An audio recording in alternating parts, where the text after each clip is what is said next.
An 18-year-old white male has been arrested and charged with first-degree murder for a mass shooting at a supermarket in Buffalo, New York, in what authorities called an act of racially motivated violent extremism.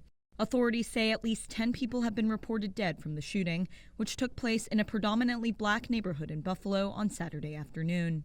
Buffalo Police Commissioner Joseph Gramaglia said the suspect was armed with an assault-style rifle and body armor when he opened fire in the parking lot while live-streaming the attack on Twitch. He worked his way back towards the front of the store. Buffalo police immediately respond, engage the suspect in the vestibule of the store, and at that point the suspect put the gun to his own neck. Buffalo police personnel, 2 patrol officers, talked the suspect into dropping the gun. He dropped the gun, took off some of his tactical gear, surrendered at that point. Officials said 11 of the 13 people struck by gunfire were black, and that the attack would be investigated both as a hate crime and an act of racially motivated violent extremism under federal law. Twitch said in a statement that it removed the live stream of the attack less than 2 minutes after it started and was working to ensure no other accounts reposted the content.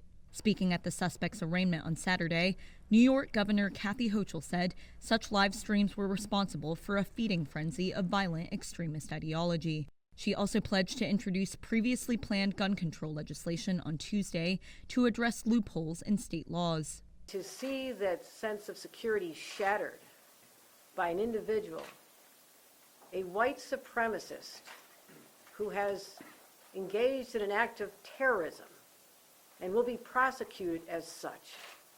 It strikes us in our very hearts to know that there's such evil that lurks out there.